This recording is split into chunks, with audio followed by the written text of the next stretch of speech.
આવી ગોપીઓ કૃષ્ણની પાસે મારા ગુરુજીને જમાડી આવ્યા તો કે હા, પણ કૃષ્ણ અમને બે વાત ના સમજાઈ. એક તો જતા કહ્યું યમુનાજીને કે કૃષ્ણ સદાના બ્રહ્મચારી હોય તો માર્ગ આપજો, ને યમુનાજીએ માર્ગ આપ્યો. પાછા આવતા દુર્વાસાએ એમને કહ્યું કે તમે એવું કહેજો કે દુર્વાસા સદાના ઉપવાસી હોય તો માર્ગ આપો, અને યમુનાએ માર્ગ આપ્યો. આંખે દેખી આ બે વાત ખોટી.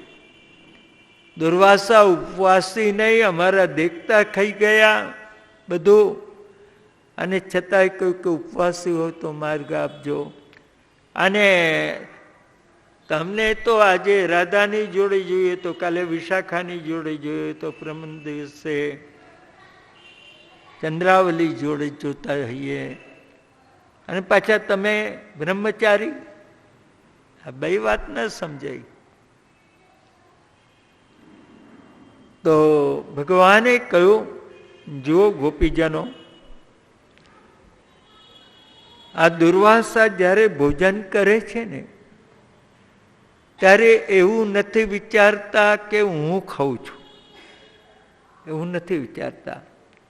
પણ સુદામા આ દુર્વાસા એવું વિચારે, મારા હૃદયમાં મારા દેવ, મારા પ્રભુ શ્રી કૃષ્ણ બિરાજે છે, અને હું એને ભોજન કરાવું છું. આ રીતે એ મને ભોજન કરાવે તો પછી એ તો ઉપવાસી જ કહેવાય ને.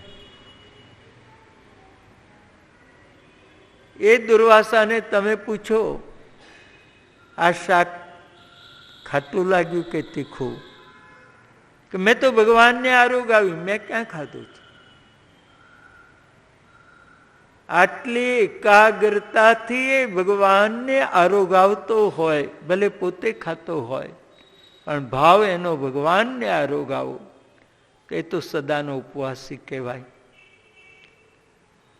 ચાલો, દુર્વાસાની વાત તો બરોબર, પણ તમારું શું હવે? કે જુઓ, આ બધા જ ગોપીજન એ લક્ષ્મીના અંશ છે, અને તેથી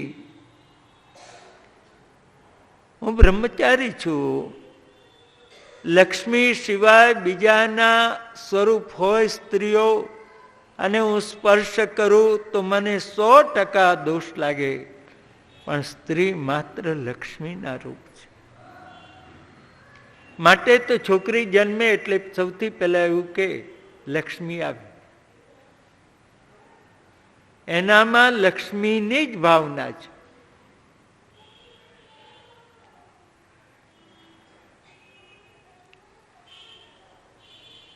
પ્રભુ આપ તો યોષિતામ વીર. ઘણા લોકો આ જગતમાં સ્ત્રીથી ગભરાય, એનું મોઢું ના જુએ.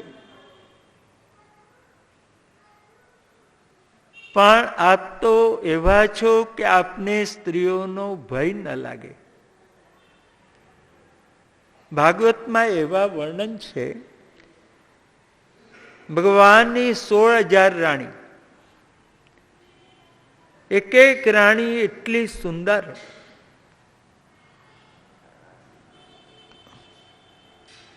કે કામદેવ પણ આ પ્રભુની રાણીને જુએ તો એને ચક્કર આવે ને પડી જાય, એટલી સુંદર. એવી એક બે નહીં, 16,000 થઈને પણ જે કૃષ્ણના મનને દગાવી શકે નહીં.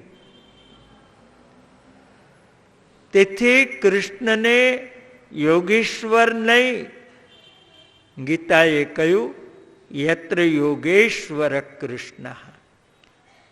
યોગી તો ક્યારેક ડગી જાય, યોગીનું મન ક્યારેક ચલિત થઈ જાય, ચંચલ થઈ જાય.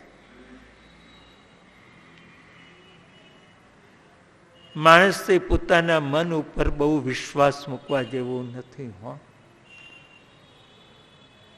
ભલે ને આજના લોકો, ઘણા લોકો આમ કહેવત કહેતા હોય કે અમે તો આ બધામાં નથી માનતા, અમે તો એટલું માનીએ, મન ચંગા તો કથરોટમાં ગંગા. હો, મન આપણું પવિત્ર જોઈએ, મન પવિત્ર જોઈએ, મન ચંગા તો કથરોટમાં ગંગા. તો શું આ મન ઉપર આટલો બધો વિશ્વાસ મૂકવા જેવો છે? ભગવદ્ ગીતામાં અર્જુન મનના વિષયમાં કે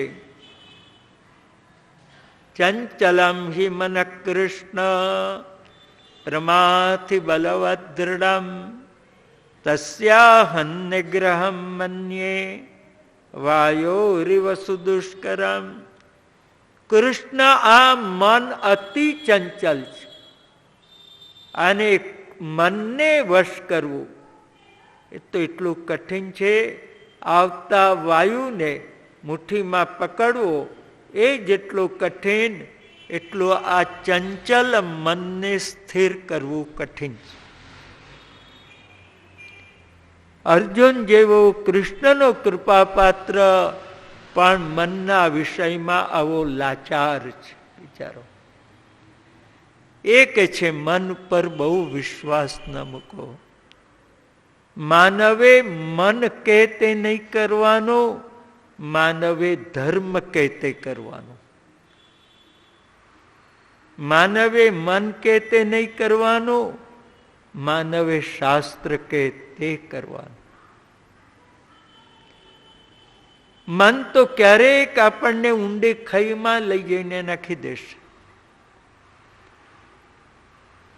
હું તો મારા મનમાં આવે તેમ કરું, હા હું તો મારા મનમાં આવે તેમ કરું. અરે ભાઈ, કોઈ દાડો એવા પછડાશો કે ઊભા નહીં થવાય. મનને થોડું કંટ્રોલ કરો ને. પહેલા મનને વશ તો કરી જુઓ. બહુ કઠિન છે મનને વશ કરવું.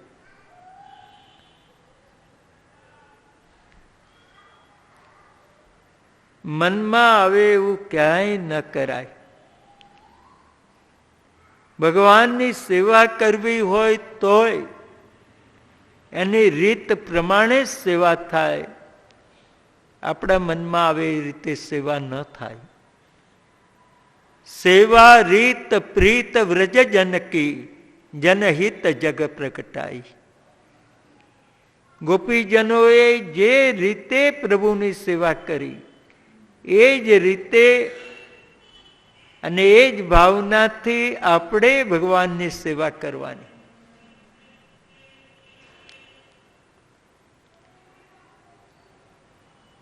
વાસ્તવમાં આપણને મનોરથ કરવાનો અધિકાર નથી.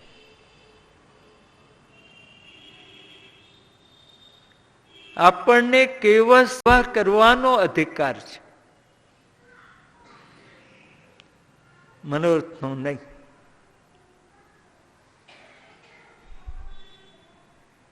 આપણે બ્રહ્મ સંબંધ લીધેલો તારે શું કહેલો? દાસોહમ.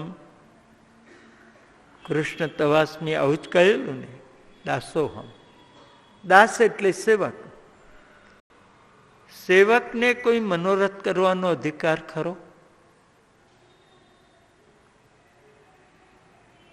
આપણા ઘરનો નોકર એ કે સાહેબ આજે આ કપડાં પહેરો ને, મારો મનોરથ છે. તો આપણે પહેરીએ ખરા? આપણે તરત કે તારો મનોરથ તારી પાસે રાખ.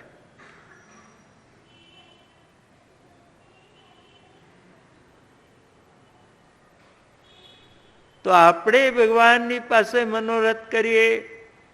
આજે મારો મનોરથ, હા આજે ઈંઢોળે મારા મનોરથથી ઝૂલે. આપણા મનોરથથી ઝૂલતા હશે? અરે એ તો બધા જ દિવસના મનોરથી નક્કી છે. ઈંઢોળાના કેટલાક દિવસથી યશોદાજીના મનોરથથી ઝૂલે છે, કેટલાક દિવસથી રાધાજીના મનોરથથી ઝૂલે છે, કેટલાક દિવસથી ચંદ્રાવલીજીના મનોરથથી ઝૂલે છે. ઈંઢોળાના મનોરથીમાં આપણું ક્યાંય નામ નથી હોતું. અને છતાં આપણે કહીએ અમે આજના ઈંડોળાના મનોરથથી અમે વાસ્તવમાં આપણને રજા નથી. આવે પછી આપણે તો જે આપણે કરવું હોય તો આપણને અધિકાર નથી.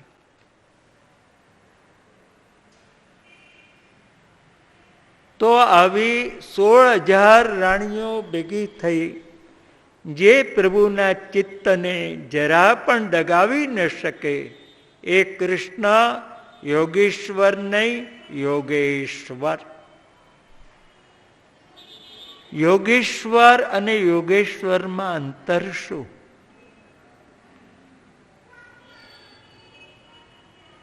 યોગ કરે એનું નામ યોગી, અને યોગીઓમાં ઉત્તમ સર્વોપરી એનું નામ યોગેશ્વર.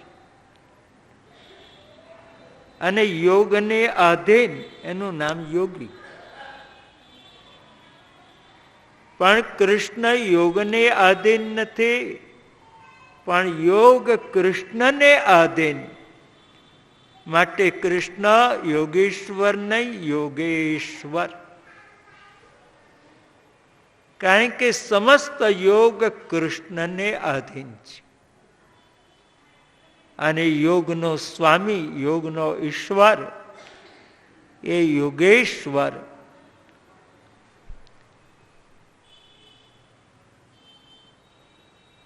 એના મનને કોણ દગાવી શકે?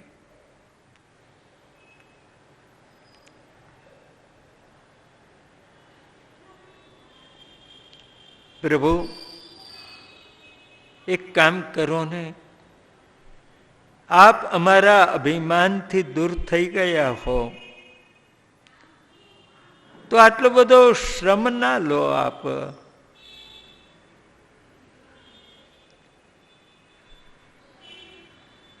એક થોડી કૃપા કરો પ્રભુ અમારે ત્યાં. ભજ સખે ભવત કિંકરીસ્મનો જલરુહાનનમ ચારુ દર્શય.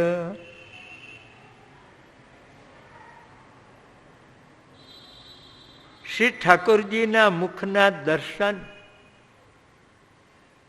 કોઈક વાર ગોપીજન જલરુહાનનમ પાણીમાં ઉગેલા કમળ જેવા મુખના દર્શન કરે છે. અને ક્યારેક ગોપીજનો આજ પ્રભુના મુખારવિંદ એનું દર્શન કરે ત્યારે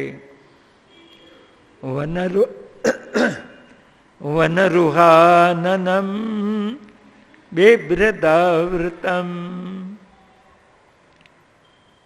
પ્રભુના મુખને વનમાં ઉગેલા કમલ જેવા ગોપીજનો કાન કરે.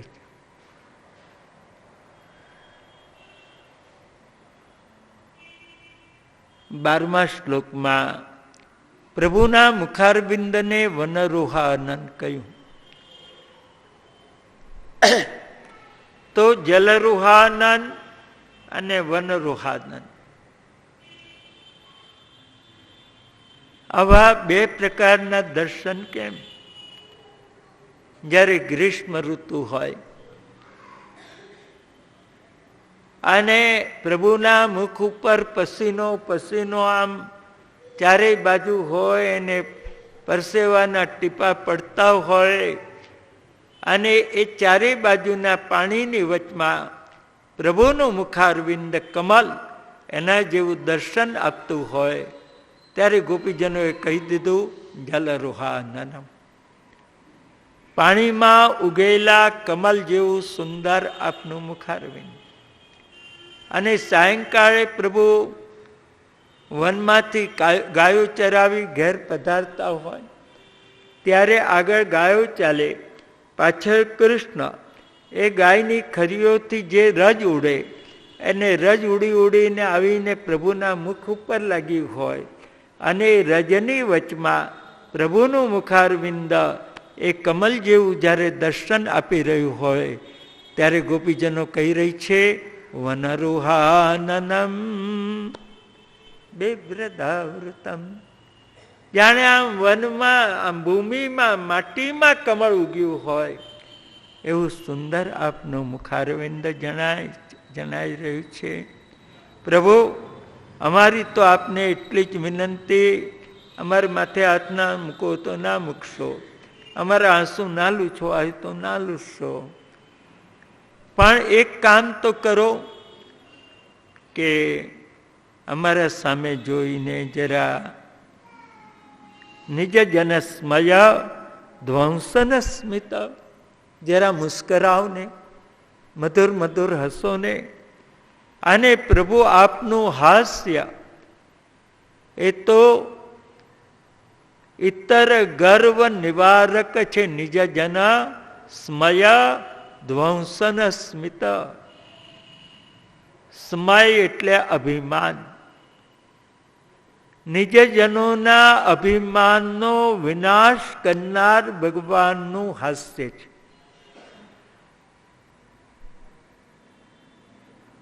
તો જરા અમારા સામે મુસ્કરાવ તો અમારા મદ અને માન એક ક્ષણમાં નાશ પામી જાય. પ્રભુ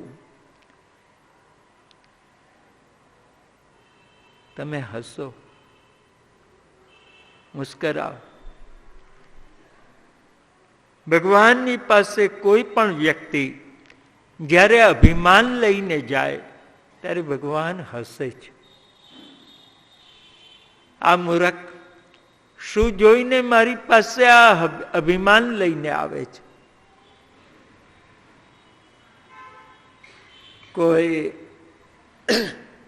કોઈ ધનનું અભિમાન લઈને આવે ભગવાનની પાસે. ભગવાન હસે તો જન્મ્યો તો તારે કેટલા લઈને જન્મ્યો હતો, તે આજે આ મારી સામે ધનનું અભિમાન લઈને આવે છે.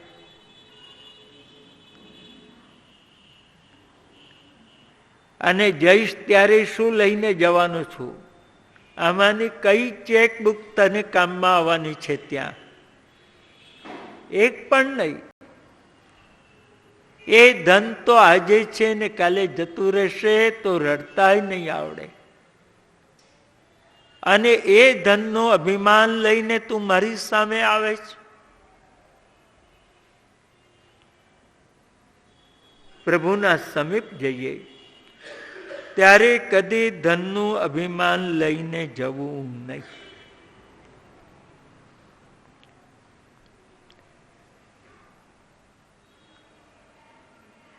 ધન એનો એક સ્વભાવ છે, પૈસાનો એક સ્વભાવ છે. એ આવે ત્યારે છાતીમાં લાત મારે છે અને જાય ત્યારે કેડમાં લાત મારે છે. પૈસો આવે એટલે છાતીમાં લાત મારે એટલે પેલો આમ જ્યાં ચાલે ત્યાં આમ છાતી કાઢી કાઢીને આમ નીચે દેખાય જ નહીં.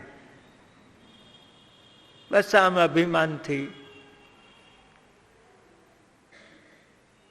પણ જ્યારે લક્ષ્મી એને ઘેરથી જાય ને ત્યારે એની કેડમાં લાત મારે છે.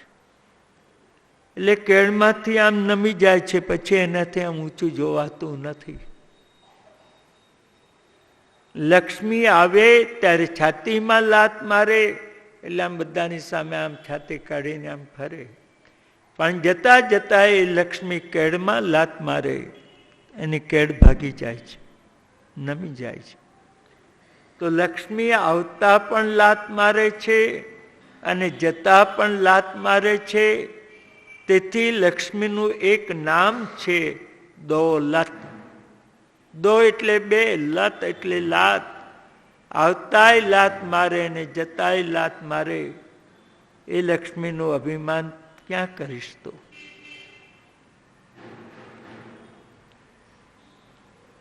એટલે ભગવાનના સન્મુખ જઈએ ત્યારે પૈસાનું અભિમાન લઈ ના જવું. હા,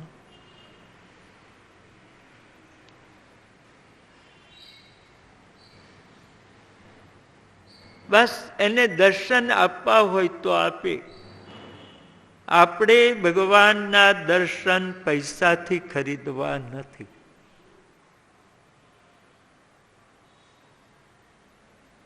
ભલે એની ધ્વજાના દર્શન કરીશું, એના દ્વારના દર્શન કરીશું, પણ નહીં. ભગવાનની પાસે જઈએ ત્યારે જ્ઞાનનું અભિમાન લઈને પણ ના જવું. હું આવો જ્ઞાની, હું આવો, મને આ ભગવાન કહે ને હસતા હસતા, તું જન્મ્યો ત્યારે ક્યાં તને બોલતા આવડતું હતું? જ્ઞાન તો મેં તને આપ્યું, અને પાછું મારે ત્યાં એ જ્ઞાનનું અભિમાન લઈને આવે, તને લકવો થઈ જશે ને તો બોલતા નહીં આવડે પાછું. એટલે ભગવાનની પાસે કદી જ્ઞાનનું અભિમાન લઈને જવું નહીં.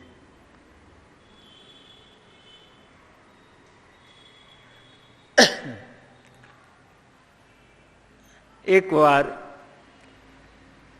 જ્યારે દાઉદજી બાવા તિલકાહિત હતા ત્યારે નાથદ્વારાના મોતી મહેલમાં કથા હતી. અધિક માસ હતો, ત્રીજો અઠવાડિયું હતું. હવજી મહારાજ જેમ આપ બેઠા એ રીતે જ આસન લઈ અને શ્રવણ કરવા બેઠેલા.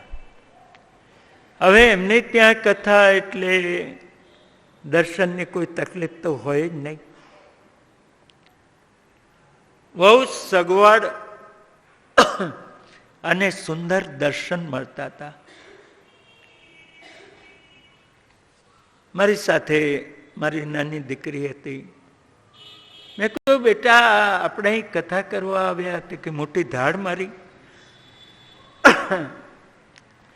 કે આપણને હવે આમ વીઆઈપી આમ સર્વિસ આપણાથી ના લેવાય. કાલે આપણે દર્શન બધાના ભેગા કરીશું. હા, સારું. એટલે હું બહાર પુરુષોમાં દર્શન કરવા ગયો. એ 8 વર્ષની તે મહિલા વિભાગમાં દર્શન કરવા ગઈ. ભીડમાં દબાઈ ગઈ, ગભરાઈ ગઈ. બહાર રડતી રડતી નીકળી. ત્યાંના સિપાહીએ જોઈ એટલે ઓળખે એટલે સીધો વહુજી મહારાજ પાસે લઈ ગયા. એમણે કઈ પાણી પાયું, શરબત પાયું, મને બોલાવવા મોકલ્યું. શાસ્ત્રીજી જ્યાં હોય ત્યાંથી બોલાવો. ગયો. મેં કહ્યું, શું છે? કે આ છોકરીને તમારે મારી નાખવી હતી. હું સગવડ આપું છું તે ઓછી છે. મેં કહ્યું, આ બેમાંથી એકે વસ્તુ સગવડે ગણી છે અને મારે મારી પણ નથી નાખવી. તો મેં કહ્યું, જે હજારો વૈષ્ણવની છોકરી આ ભીડમાં જ દર્શન કરે છે. હજારો વૃદ્ધો આ જ ભીડમાં દર્શન કરે છે. હું તમારે ત્યાં કથા કરવા આવ્યો એટલે કોઈ વીઆઈપી મને સગવડ મળે એવું મને મારા જ્ઞાનનું કોઈ અભિમાન નથી જોઈતું. નહીં તો શ્રીજી બાબા મારા સામે નજર નહીં કરે. જો હું અભિમાન કરીશ તો. માટે ત્યાં જઈને દર્શન કર્યા. એટલે પ્રભુની સામે કોઈ દાડો જ્ઞાનનું પણ અભિમાન લઈને જવું નહીં. સત્તાનું અભિમાન લઈને પણ ના જવું ભગવાનની સામે. બહુ જાણીતો પ્રસંગ છે. હા, વાર્તા પ્રસંગમાં એક પ્રસંગ છે. એક રાજાની રાણીએ રાજાને કહ્યું, મારે દર્શન કરવા જવા છે શ્રીનાથજીના, પણ હું મારું મોઢું બીજા કોઈ પુરુષને બતાવું નહીં. હું જ્યારે શ્રીનાથજીને દર્શન કરવા જાઉં ત્યારે કોઈ અંદર ના જોઈએ. રાજાએ ઘણી ના પાડી. રાણી, ભગવાનને ત્યાં આવું સત્તાનું અભિમાન લઈને જવાય નહીં. ત્યારે રાણીએ કહ્યું, એવું કોને? તમે તમારી સ્ત્રી માટે આટલી વ્યવસ્થા નથી કરી શકતા, તમે શું કરવાના બીજું? રાણી એવું નથી, તો વ્યવસ્થા કરી બતાવો ને તમારામાં તાકાત હોય તો. રાજાએ કહ્યું, જો હા પરિણામ સારું નહીં આવે, વ્યવસ્થા કરી આપો છો, ભલે તમે કરી આપો. એ રાજાએ વ્યવસ્થા કરી આપી. રાણી દર્શન કરવા આવ્યા શ્રીનાથજીના. સીધા અંદર જઈને બેઠા. બધા ત્રણ દરવાજા અંદરથી બંધ, બહાર ઘણી બધી ભીડ. આ રાણી આમ પ્રભુના સામે બુરખો આમ ઘૂંઘટ ઉઘાડી દર્શન કરી રહેલા. એના મનમાં અભિમાન આવ્યું કે એવું કોઈ નથી. આમ એ તો આપણે ના બોલીએ તો વ્યવસ્થા ના થાય, જરા બે અક્ષર બોલી કેવી વ્યવસ્થા થઈ ગઈ. હું ને શ્રીનાથજી બે જ આમ, એનામાં અભિમાન. ભગવાન કે હવે આ અભિમાન લઈને તું પાછી જાય ત્યારે ખરી. શ્રીનાથજીએ આ ત્રણ દરવાજા અંદરથી ખોલી નાખ્યા. બીજો કોઈ પુરુષ તો હતો જ નહીં, એટલે ઠાકોરજી સિવાય બીજું કોઈ જ નહીં. અને ઠાકોરજીએ એનું અભિમાન જોયું. ત્રણ દરવાજા ખોલી દીધા. એની સાથે તો બહારની ભીડ આમ ધસમસતી અંદર પાણીના પૂર જેવી આવી. અને એમાં રાણી જે વચમાં અટવાયા, આમ ખેંચાય, આમ આગળ પાછળ આ ભીડમાં. પરિણામ એ આવ્યું કે રાણીના દેહ ઉપર એક પણ કપડું ના રહ્યું.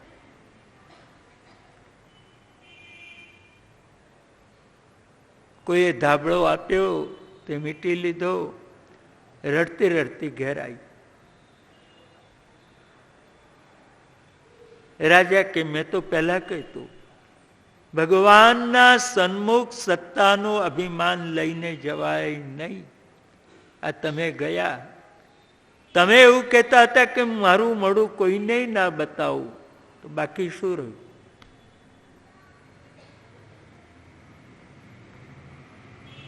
તો ભગવાનની પાસે જ્યારે જઈએ ત્યારે કોઈ પણ અભિમાન લઈને જવું નહીં. ભગવાન હસે છે એનું અભિમાન જોઈને કે મૂર્ખ, શું જોઈને તું મારે ત્યાં મારી સન્મુખ અભિમાન લઈને આવે છે?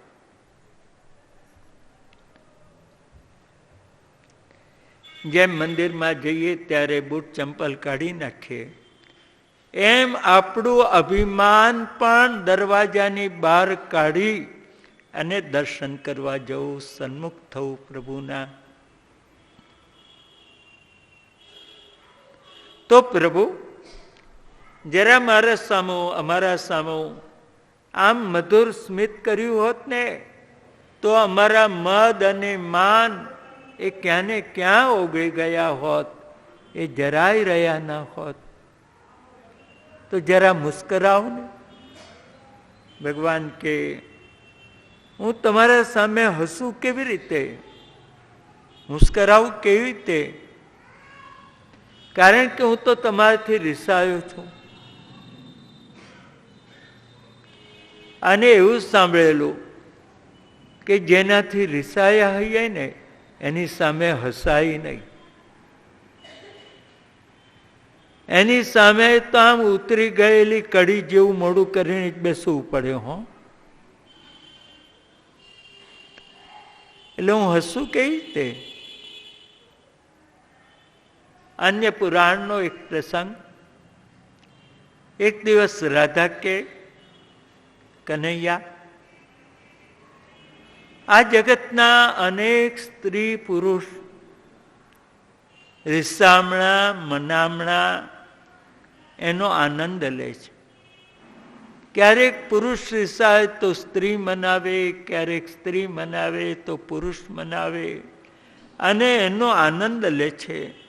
તો આપણે કોઈ દાડો રીસામણા મનામણા નહીં કરવાના? ના રાધિકા, એમાં પડવા જેવું નથી. હો, ના ના, હવે એમાં કંઈક તો આનંદ હશે તો જ જગતના લોકો સ્ત્રી પુરુષો આમ રીસામણા મનામણા કરતા હશે ને.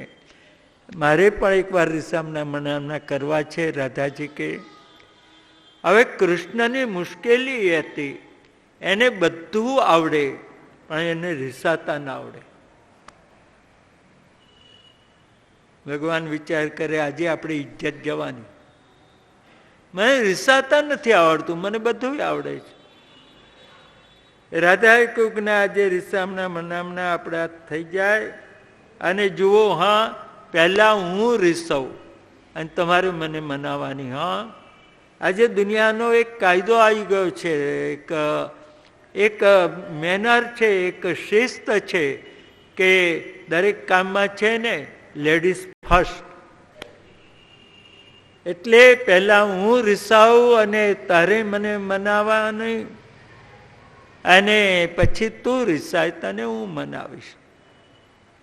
ભલે ભગવાનને તો સુખ થયું કે મને રીસાતા જ નથી આવડતું, તો આ રાધા જે રીતે રીસાય એવું પછી મારે કરવાનું, એટલે મારે તો શીખવા જવાનું મટી ગયું.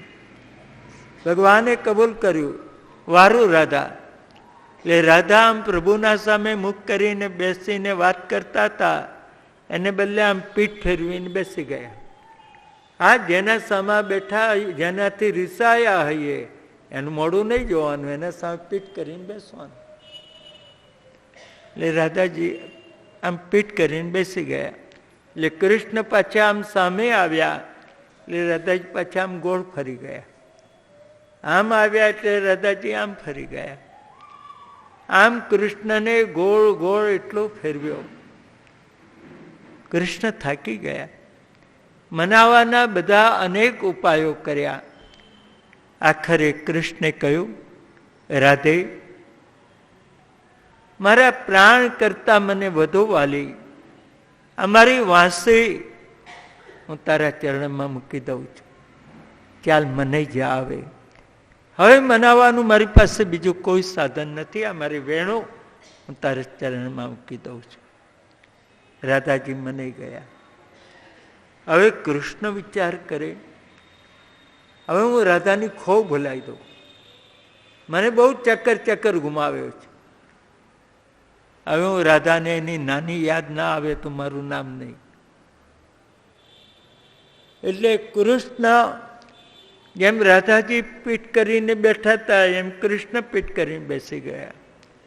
રાહ જોવા લાગ્યા, હમણાં અહીંયા આવશે, હમણાં મારે આવશે. રાધાજી તો આવે જ નહીં.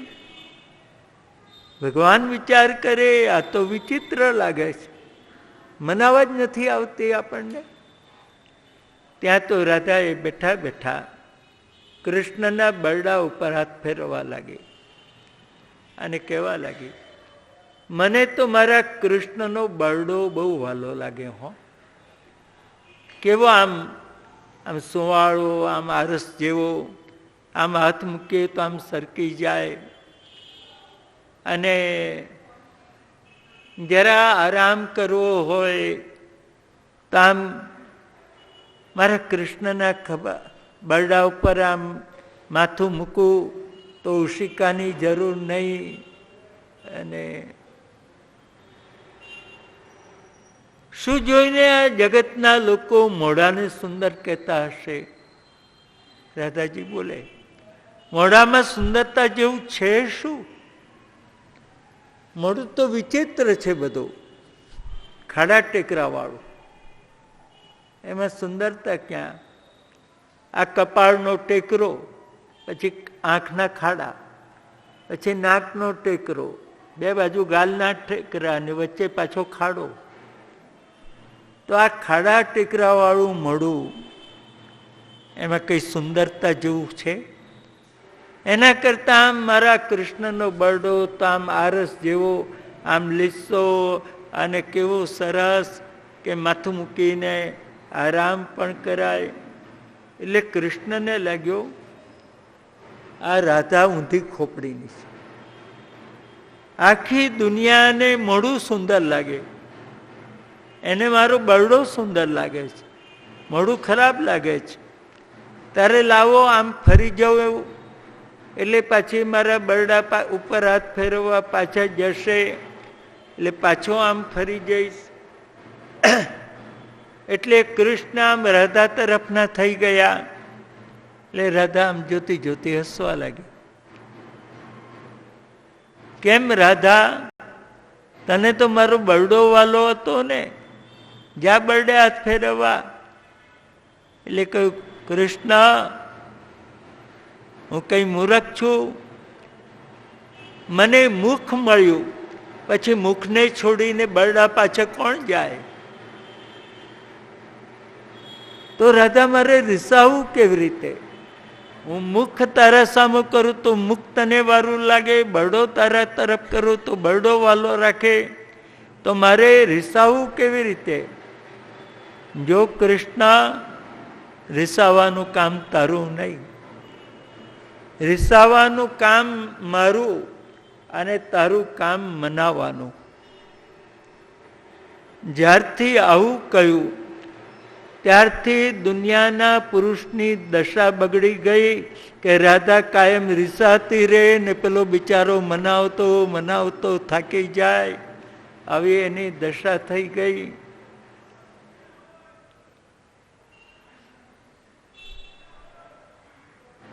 તો પ્રભુ કે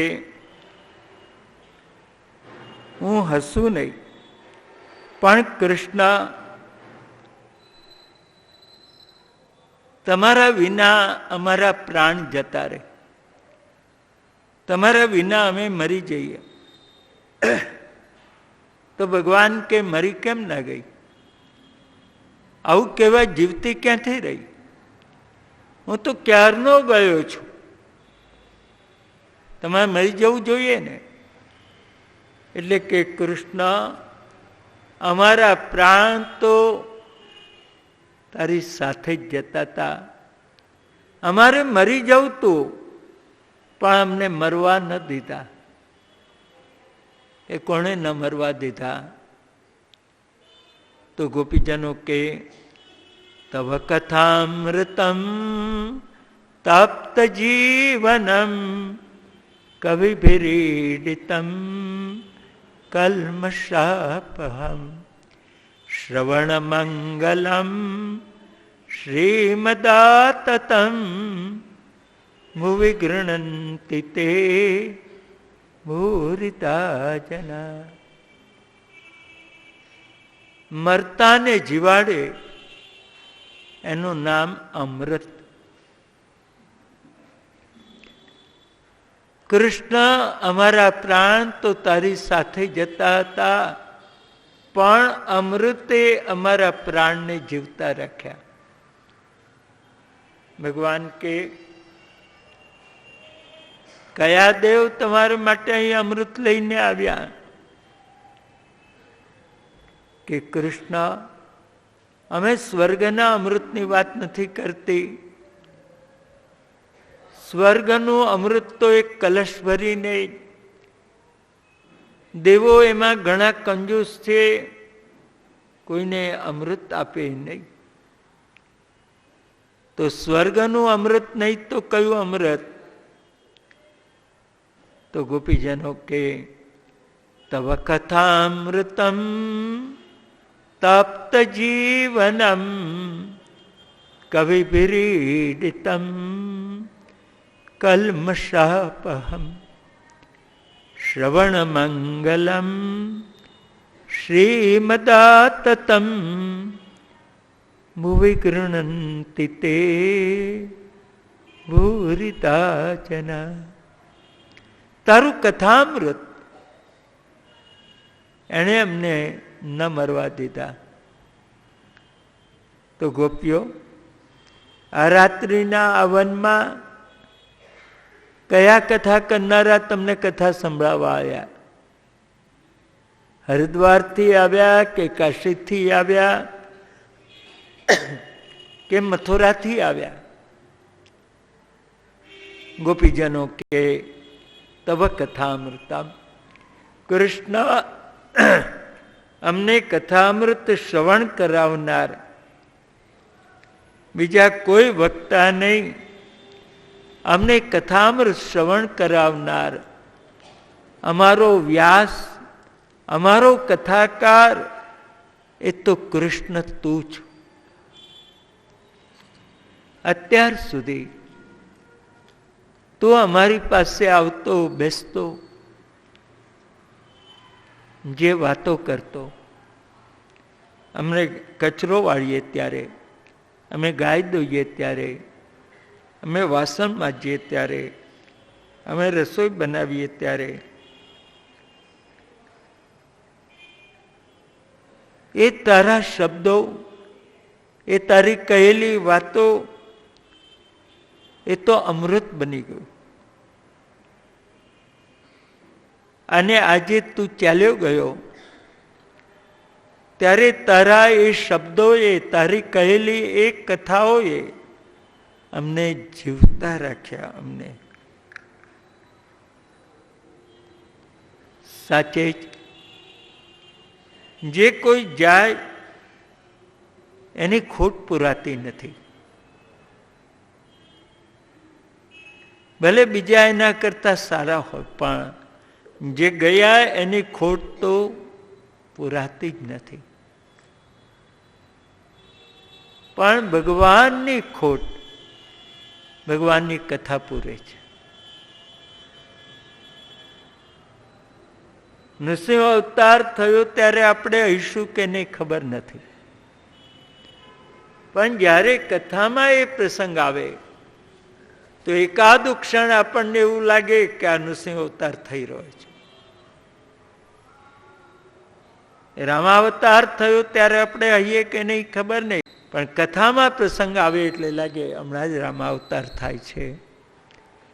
એ જ રીતે કૃષ્ણાવતાર વખતે હઈશું કે નહીં ખબર નહીં, પણ જ્યાં કથામાં કૃષ્ણાવતાર આવે ત્યારે આપણને લાગે હમણાં જ થઈ રહ્યો છે. આમ કથા ભગવાનની ખોટ પૂરે છે. હવે ભગવાનમાં 6 ગુણ, એમ ભગવાનની કથામાં પણ 6 ગુણ છે.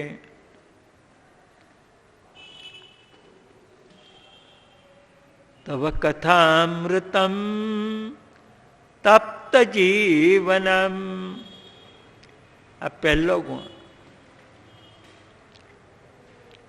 સંસારનો દુઃખી જીવાત્મા, સંતપ્ત જીવાત્મા,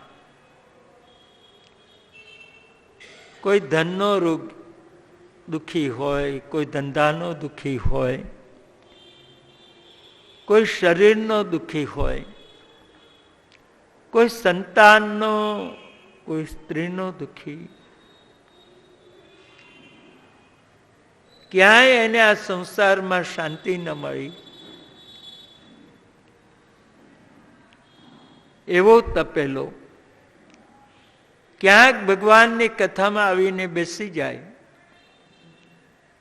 તો ભગવાનની કથા એના હૃદયને પરમ શાંતિ આપે છે.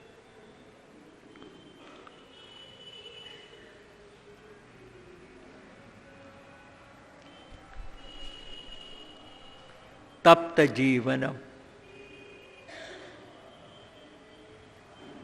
એટલે ક્ષણો તો એનું દુઃખ એ ભૂલી જાય છે, એના જીવનમાં એક પરિવર્તન આવી જાય છે.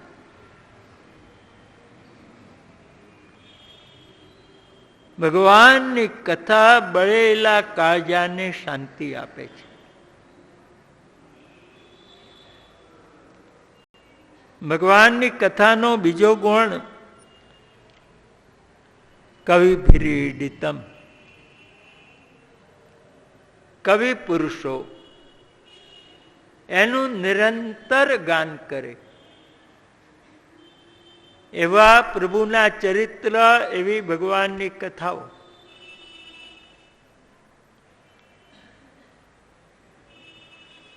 જેને જેને ગાવાનું મન થયું એને ભગવાનને ગાયા, અને જેણે ભગવાનને ગાયા એ જગતમાં અમર થઈ ગયા. બ્રહ્માજીને ગાવાનું મન થયું તો વેદોમાં ભગવાનને ગાયા. વાલ્મીકીને ગાવાનું મન થયું તો રામાયણમાં રામને ગાયા. વ્યાસજીને ગાવાનું મન થયું તો ભાગવતમાં ભગવાનને ગાયા. સુરદાસને ગાવાનું મન થયું તો શ્યામને ગાયો. મીરાબાઈએ ગિરધર ગોપાલને ગાયો. નરસિંહ મહેતાએ શામળા ગિરધારીને ગાયો. તુકારામે પાંડુરંગને ગાયો. અને જેણે જેણે ભગવાનને ગાયા એ જગતમાં અમર થઈ ગયા. જગતમાં ગાવા જેવો એક જ ભગવાન છે, બીજા બહુ ગાવા જેવા નથી. ભગવાનને ગાતા ક્યારેય તૃપ્તિ થતી નથી ગાનારને. કવિ બ્રીડિતમ, કવિ પુરુષો નિરંતર એ પ્રભુને ગાય છે. એવું તારું કથામૃત છે. કથામૃતનો ત્રીજો ગુણ કલ્મષાપહમ. કલ્મશ એટલે દોષ, પાપ. અને પ્રભુની કથા એવી છે, જેમ ગાતા જઈએ તેમ આપણા પાપ દૂર થતા જાય. ખૂણે ખૂણેથી પાપ કાઢી નાખશે ભગવાનની કથા હૃદયના. એવી પ્રભુની કથા. ચોથો ગુણ શ્રવણ મંગલમ. જે કોઈ ભગવાનની કથા શ્રવણ કરે, કથા એનું સદા મંગલ કરે. શ્રવણ મંગલમ. કોઈ પણ રીતે શ્રવણ કરે, ભાવથી, સ્વભાવથી, કુભાવથી, કોઈ પણ રીતે શ્રવણ કરેલી ભગવાનની કથા શ્રવણ કરનારનું મંગલ કરે છે, સદા મંગલ કરે છે. ઘણા લોકો આમ કથામાં ઊંઘતા ઊંઘતા શ્રવણ કરે ને તો એ કથા એનું મંગલ કરે છે. હા,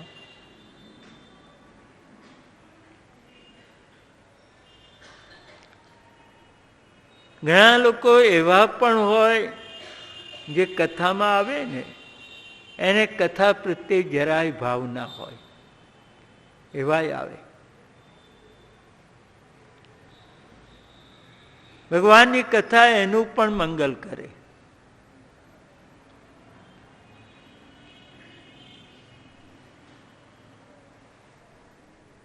ઘણા કથામાં આવે તે કથા સાંભળવા ના આવે. હા, તો શું કામ આવે? મોડું બતાવવા આવે. ખબર નથી કે કથામાં કોને મોડું બતાવવા આવતા હશે. ભાગવતજીને કે શ્રોતાઓને કે યજમાનને. ઘણા એવું એક બનેલી વાત.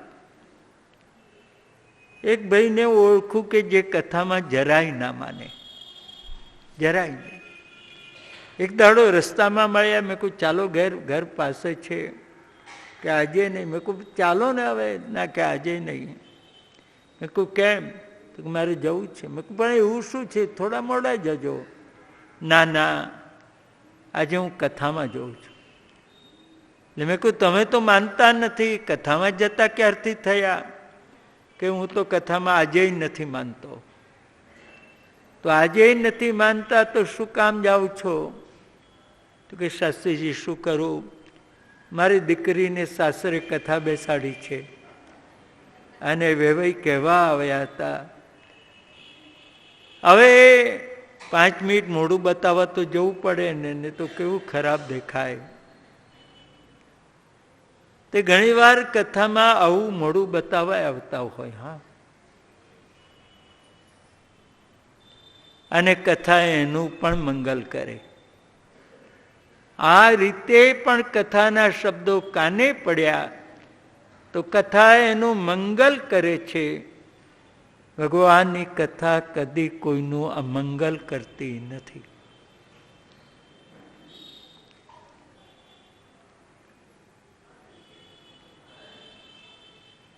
એક પ્રસંગ એવો બનેલો, મુંબઈમાં એક વિશાળ આયોજન હતું કથાનું.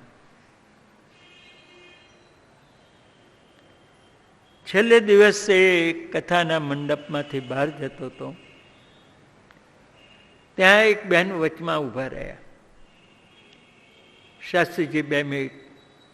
મેં કહું, બેન જે કહેવું હોય તે કહો, મારે જલ્દી સ્ટેશને પહોંચવું છે. હા, 2 મિનિટ. શાસ્ત્રીજી, હું આ કથામાં બેઠી હતી ને, તે નિયમ લઈને બેઠી હતી. મેં કહું, બહુ સારી વાત કહેવાય. કોઈ નિયમ લઈને બેસે, શ્રવણ કરે, એ તો ઉત્તમ કહેવાય. પણ તમને ખબર છે કે મેં કયો નિયમ લીધેલો? મેં કોઈ જે લીધો હશે તે સારો જ હશે ને? ના. તો મેં કોઈ કયો નિયમ લીધો તો? કે મેં એવો નિયમ લીધો તો કે 7 દિવસ આ કથા સાંભળ્યા પછી હું મારા વર જોડે છૂટાછેડા લઈશ.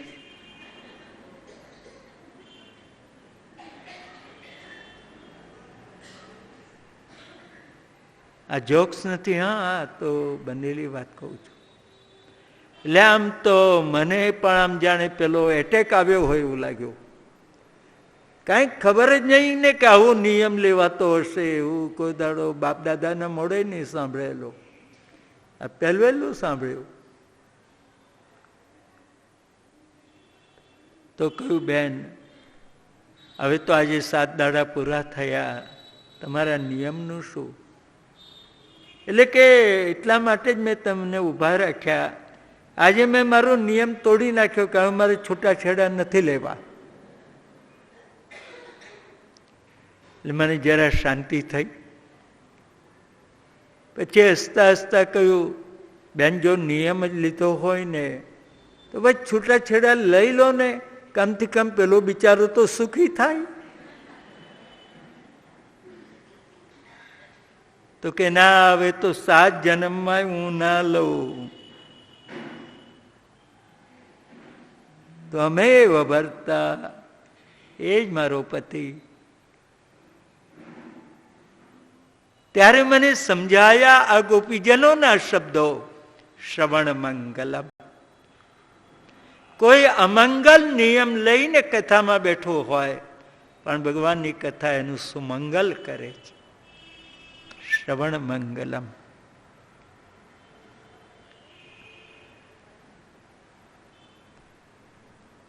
ભગવાનની કથાનો 5મો ગુણ શ્રીમત.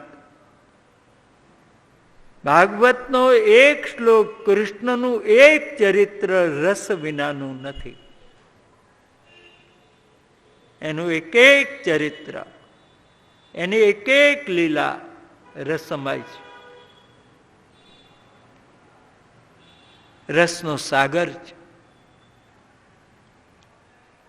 અને આ તતમ આખા વિશ્વમાં ફેલાયેલી ભગવાનની કથા, કોઈ જગાએ વ્યક્તિગત, કોઈ જગાએ સમાજગત, પણ ભગવાનની કથા બધે જ. એ ભગવાનની કથા મળે ક્યારે? ત્યારે ગોપીજનોએ કહી દીધું, ભુવિ ગૃહણંતિ તે ભૂરિદા જના. જેણે ઘણા બધા દાન પુણ્ય કર્યા હોય એને ભગવાનની કથા મળે છે. બધાને ભગવાનની કથા નથી મળતી.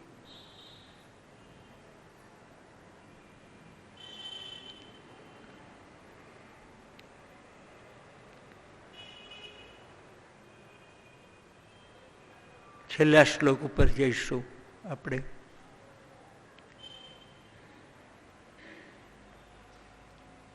કારણ કે વિવાહ સુધી જવું છે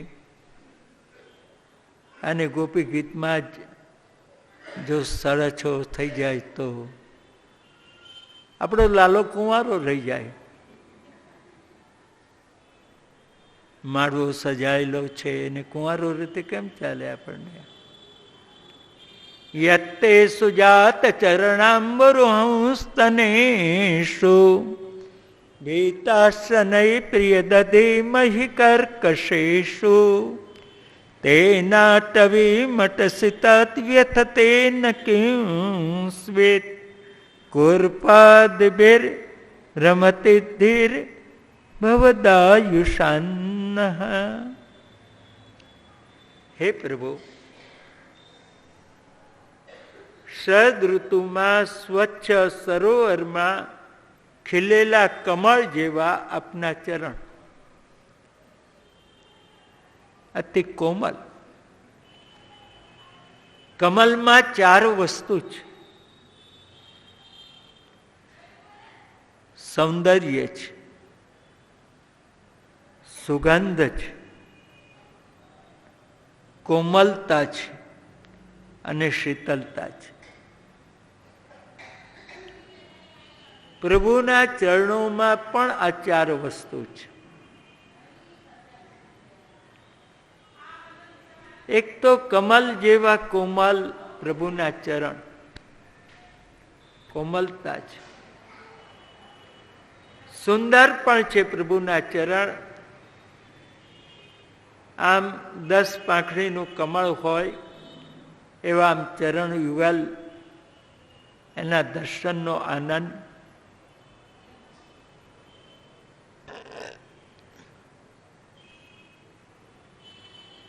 પછી પ્રભુના ચરણમાં શીતલતા છે. જ્યારે જ્યારે આમ પ્રભુના ચરણનો ચરણ સ્પર્શ હૃદયથી કરીએ ત્યારે ખૂબ શીતલ લાગશે. આપણા હૃદયને અતિ શીતલતાનો અનુભવ પ્રભુના ચરણ સ્પર્શમાંથી થશે. એનામાં શીતલતા છે અને એનામાં સુગંધ છે. પ્રભુના ચરણમાંથી 2 જાતની સુગંધ આવે છે. એક તો કમલની સુગંધ એ આવે છે અને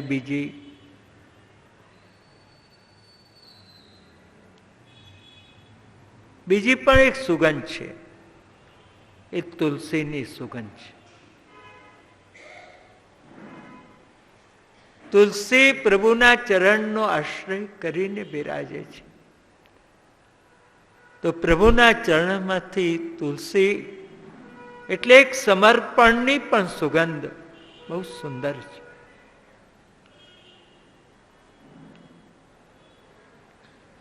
એવા પ્રભુ આપના ચરણ કમલ અતિ કોમલ. અમે અમારા હૃદય ઉપર પધરાવતા ખૂબ સંકોચ અનુભવીએ. આવા આપના કોમલ ચરણને અમારા પાષાણ જેવા હૃદય ક્યાંક કષ્ટ તો નહીં આપે. આ સંકોચ થાય છે અમને.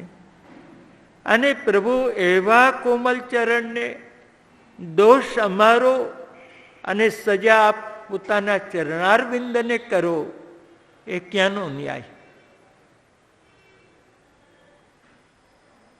માદ અને માન એ અપરાધ અમારામાં ઉત્પન્ન થયા. તો અમારા હૃદયને સજા કરવાને બદલે આ રાત્રિના આ વનના ખૂણે ખૂણે વનનો માર્ગ કંકર ને કંટક છાયો, એના ઉપર આપ સંતાઈ રહ્યા. તો આપના એ કોમલ ચરણને એ કંટક અને કંકર કેવી વેદના આપતા હશે પ્રભુ. ભલે આપ અમારી પાસે ના પધારો, આપ અમારે માથે હાથ ના મૂકો, આપ મધુર સ્મિત ન કરો, આવું કાંઈ ન કરો, પણ પ્રભુ એક અમારી વિનંતી કે આપ નંદાલયમાં જઈને પહોંચી જાઓ, તો કમથી કમ આપના ચરણ કમલને તો સુખ થશે, અમારું જે થવાનું હોય તે થાય. આમ કહેતા ગોપીજનો રડી પડી. એમના મદ અને માન અશ્રુ પ્રવાસ સાથે ધોવાઈ ગયા.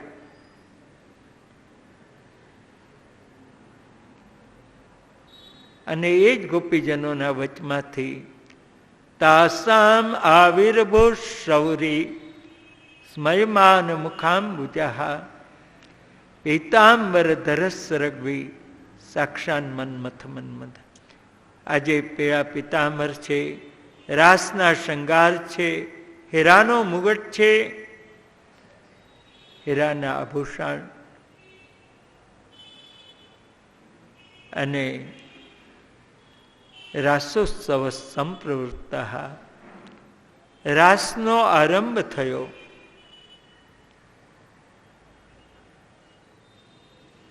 સોળ ગોપી અને 8 કૃષ્ણ. દરેક ગોપીને કૃષ્ણ પોતાની પાસે દેખાય. 2 ગોપીને 1 કૃષ્ણ.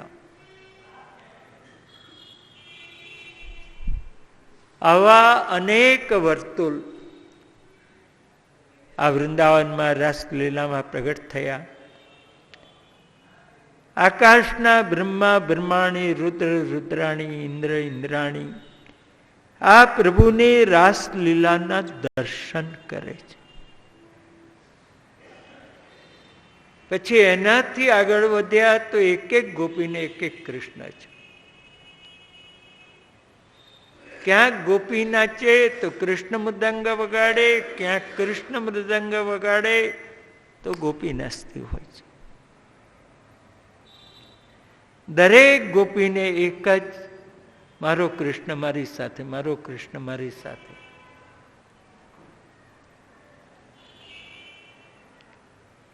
તેથી સેવા માર્ગમાં ભગવાન એક હોવા છતાંય ભગવાન અનેક.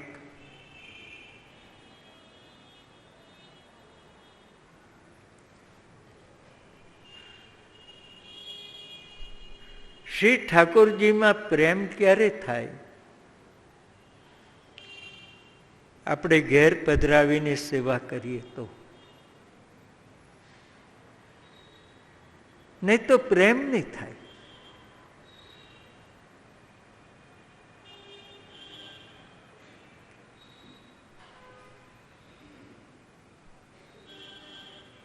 જરા એને સમજીએ. આપણે ઘેર કોઈ 15-20 જણા મળવા આવવાના હોય, હવે એટલા તો સોફા કે ના હોય તો આપણે વચમાં શેતનજી પાથરી દઈએ અને પેલા બધા મળી જાય. પછી તરત પેલી શેતનજીને ઉપાડીને ગળી કરીને મૂકી દઈએ. આવું જ કરીએ. પણ અહીં સાંજે કથા પૂરી થઈ જાય, બધા જાય, પછી આમાંથી કોઈ આ કઈ ઉપાડવા કોઈ ઊભું રહે ખરું? નહીં. કેમ? આપણે વિચારીએ ને આપણું ઓછું છે, જેનું છે તે કરશે. હવે આ વાતને જ આગળ લઈ જવી છે મારે. આપણા ઘરમાં ઠાકોરજી બિરાજતા હોય તો મંગળામાં એને માટે દૂધ છે કે નહીં? મંગળામાં એને માટે બંટાગોળી છે કે નહીં? આ બધો વિચાર આ ક્યારે આવે? આ ભાવ ક્યારે જાગે આપણા હૃદયમાં? ઘેર સેવા હોય તો જ. નહીં તો મંદિરમાં ભગવાનને માટે દૂધ છે કે નહીં, આવી ચિંતા કોઈ દાડો કરીએ આપણે? નહીં. તો ભગવાનની સાથે હૃદયથી જોડાવું હોય તો ઘરમાં સેવા પધરાવે.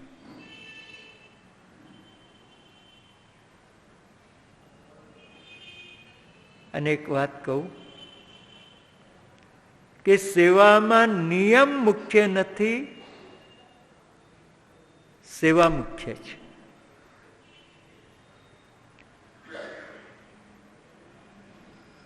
સેવા મુખ્ય છે.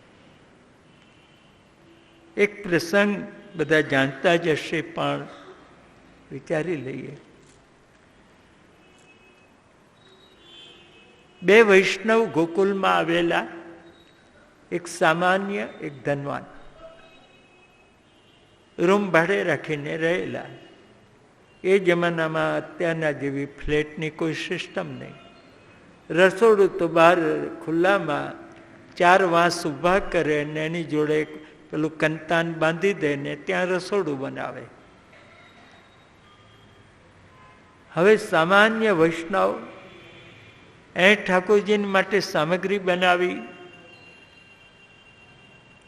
જરા બહાર નીકળ્યો એટલામાં અંદર કૂતરું આવ્યું, સામગ્રીને અડકી ગયું. ખાધું નહીં પણ સ્પર્શ કર્યો. એણે શ્રી ગુસાઈજીને જઈને પૂછ્યું કે જે આવું થયું શું કરું? કાંઈ ચિંતા નહીં, જમના જે છાંટો, ઠાકોરજીને ભોગ ધરી દો, કશું છોવાય નહીં. એણે એ રીતે જમના જે છાંટીને ભોગ ધરી દીધો. બરોબર અઠવાડિયા પછી પેલા બીજા વૈષ્ણવને ત્યાં આવું જ બન્યું, કૂતરું અડકી ગયું. એટલે એ ગુસાઈજીને પૂછવા ગયા. એની જગ્યાએ આપણે હઈએ તો પૂછવા ના જઈએ. અઠવાડિયા પહેલા જેવું પેલા એ કર્યું આપણે કરવાનું, પણ પૂછવા ગયા. એટલે ગુસાઈજીએ કહ્યું આ સામગ્રી છોવાઈ ગઈ, આ ના ચાલે, આ કાઢી નાખો ને બીજી બનાવો ને ધરો. એટલે આને તો આમ થોડું નવાઈ લાગી કે પેલા ત્યાં ના છોવાય ને મારે ત્યાં, એટલે મારી કને વધારે પૈસો એટલે નાખી દેવાનો. પણ એ કહ્યું એટલે બધું કર્યું.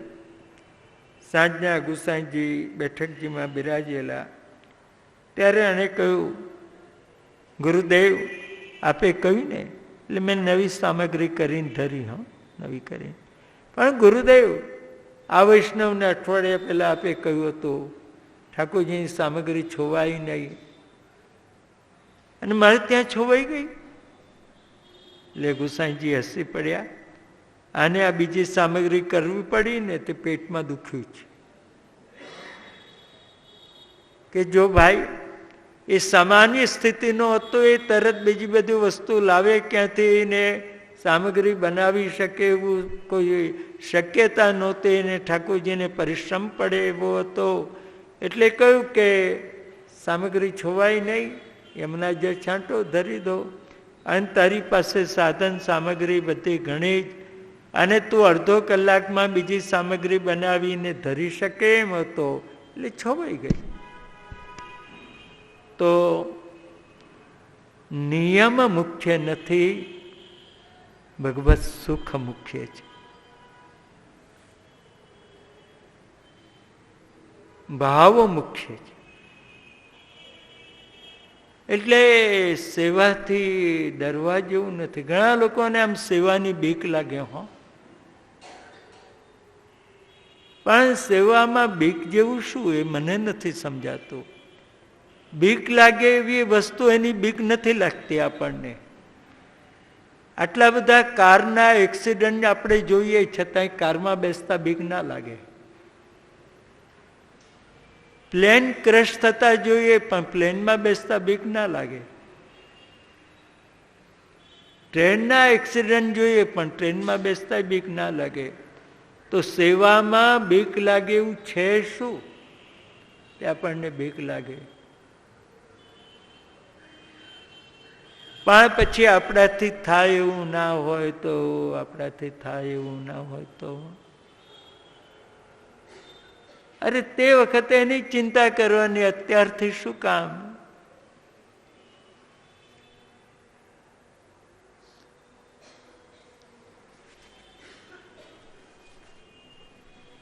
ભગવાનની ચિંતામાં જરાય ભય લાગે એવું છે નહીં. પ્રેમથી કરો સેવા, પધરાવો. અને જેના ઘરમાં ઠાકોરજી બિરાજે ને એના ઘરમાં શોક ના આવે.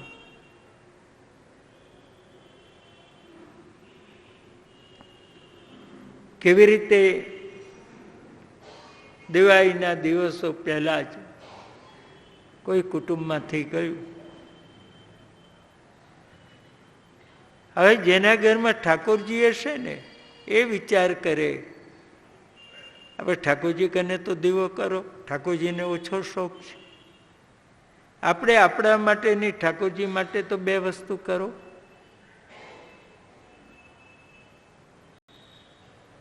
તો એના ઘરમાંથી ઠાકોરજીને લીધે શોક ગયો. અને ઠાકોરજી ના હોય તો એ ઘરમાં દિવાન દાડે અંધારું હોય, દીવો ના થાય.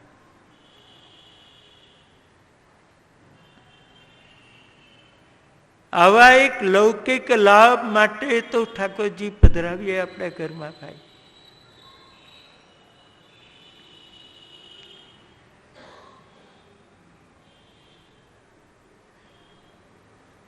એટલે દરેક ગોપીને માટે કૃષ્ણ અનેક રૂપ લીધા છે.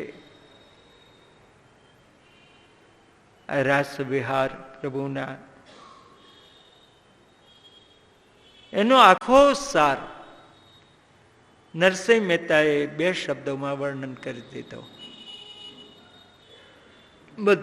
બધું તત્વજ્ઞાન ને એનો ભાવ નરસિંહ મહેતાએ ગાયો કે રાસ વિહાર એટલે શું? બ્રહ્મ લટકા કરે બ્રહ્મ પાસે. જાગતા જોઈ તો જગત દિશે નહીં, ઊંઘમાં અટપટા રંગ ભાસે. બ્રહ્મ લટકા કરે બ્રહ્મ પાસે. ગોપી પણ બ્રહ્મ અને કૃષ્ણ પણ બ્રહ્મ, અને બંને એકબીજાની સામે લટકા કરી રહ્યા છે. અને એની જે રસમય કથા એ રાસ વિહાર છે પ્રભુના.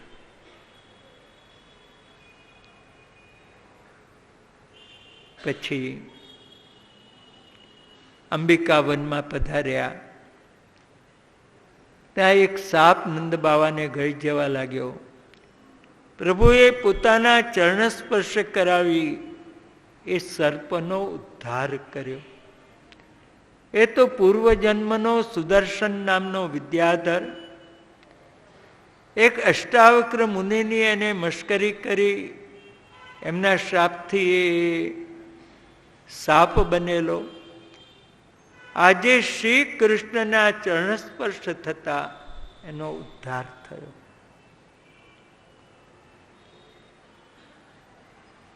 યુગલ ગીત એ તો 12 માસની લીલા ગોપીજનો યશોદાજીની પાસે બેસીને ગાય છે. 5 પ્રકારના પ્રભુના વેણુના છે. અને અધિક માસનો 13મું યુગલ છે. યુગલ એટલે એક શ્લોકમાં પ્રભુ વેણુનાદ કરે ત્યારે એનું સ્વરૂપ કેવું દેખાય છે એ વર્ણન. બીજા શ્લોકમાં એ વેણુનાદનું જે ફલ મળે એ ફલનું વર્ણન. આમ 2 શ્લોક મળી એક અર્થ કે, તેથી એનું નામ યુગલ ગીત.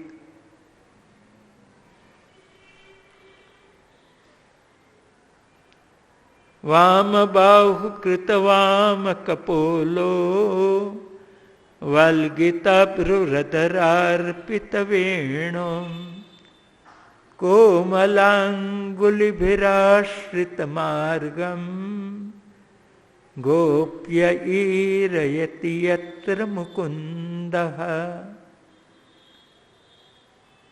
જ્યારે દેવાંગનાઓનો નિરોધ કરવો હોય ત્યારે ચરણ વાંકો, કટી વાંકી, આ ડાબા ખભે કૃષ્ણ પોતાના ગાલને આમ સ્પર્શ કરાવે. આપણે એવો પ્રયત્ન ના કરવો, હા નસ બસ ચડી જાય તો દુઃખી થઈ જઈએ આપણે. પણ કૃષ્ણનું સ્વરૂપ એવું અતિ કોમલ. આમ પછી અધર ઉપર વેણું પધરાવે એ વેણુના છિદ્રો ઉપર એની કોમલ કોમલ અંગુલી ફરે, આમ એની સાથે દૃષ્ટિ પણ ફરતી હોય. અને આ રીતે જ્યારે કૃષ્ણ વેણુનાદ કરે ત્યારે દેવાંગનાઓ વિમાનમાં પોતપોતાના પતિ સાથે આવે અને આ કૃષ્ણના વેણુનાદમાં એવા તલ્લીન બની જાય, પોતાના દેહના, પોતાના વસ્ત્રના, અલંકારના, આ કશાના પણ એને ભાન ન રહે. એવી રીતે પ્રભુ એમના નિરોધ કરે છે. આ બીજા શ્લોકમાં એના ફલનું નિરૂપણ કરે. લઘુરાસમાં શંખચૂડ આવ્યો, એનો વધ કર્યો. હવે કંસના ઘરનો એક અરિષ્ટાસુર, આખલાનું રૂપ, મદનું સ્વરૂપ, માતેલો સાળ, બધાને શિંગડે ચડાવતો આવ્યો. પણ એની સામે ભગવાન આવ્યા, એના શિંગડા પકડ્યા, નમાવ્યો, પગથી દબાવ્યો અને એના શિંગડા ખેંચી કાઢ્યા, એના પ્રાણ લીધા. નારદજી જઈને કંસને બધા સમાચાર આપી આવ્યા. એક મોટો ધનુર્યાગનું નિમિત્ત બન્યું. 5 મલ્લો તૈયાર થયા. કોલાપીડ હાથી એ પણ તૈયાર કર્યો, દરવાજે મૂક્યો. કૃષ્ણને મારવાની બધી જ તૈયારી થઈ ગઈ. શ્રી અક્રૂરજીને લેવા મોકલ્યા. આવ્યા વ્રજમાં, અક્રૂરજીનું સ્વાગત કર્યું. ભગવાને બધી વાત જાણી લીધી. પિતાજી, આ કાકા આવ્યા છે ને, એ તો કંકોત્રી લઈને આવ્યા છે. કંસને ત્યાં મોટો ધનુર્યાગ છે ને આપણે જવું પડે ને કામ કરવું પડે, અને આ વખતે તો અમે જોડે આવીશું. હા, બસ આટલું પાસે મથુરા ને અમે 11 વર્ષના થયા ને ન જોયું, એવું નહીં, અમે આવીશું. હા, અમે આવવાના. ભલે, રજા મળી. ગામમાં ઢંઢેરો પીટાયો. યાસ્યામશ્વો મધુપુરેમ દાસ્યામો નૃપતૈર રસાન દ્રક્ષ્યામસ્સુ મહત પર્વ યાંતિ જાનપદા કિલ. કાલે બધા ગોવાળો ગાડામાં ગોરસ લઈ નંદભવનમાં સવારે આવજો. કંસને ત્યાં જવાનું છે, ત્યાં ધનુર્યાગ છે. ગોપીજનોએ આ વાત સાંભળી. પૂછ્યું, કોણ કોણ જાય છે? ગોપીજનો ટોળે મળી રડી રહી છે. અહો વિધાતસ્તવન ક્વચિત દયા. અરે રે વિધાતા, તારામાં જરાય દયા નથી. તારી રમત તો નાના બાળક જેવી છે. એક નાનો બાળક બધા રમકડાને આમ ભેગા ગોઠવે ત્યાં સુધી કે રમતમાં એનું ચિત્ત હોય ત્યાં સુધી, અને જ્યાં રમતમાંથી એનું મન ઉઠ્યું, એક રમકડાને પૂર્વમાં નાખે, બીજાને પશ્ચિમમાં નાખે, પછી એ રમકડું ક્યાં પડ્યું છે એની ચિંતા પેલા બાળકને ન હોય.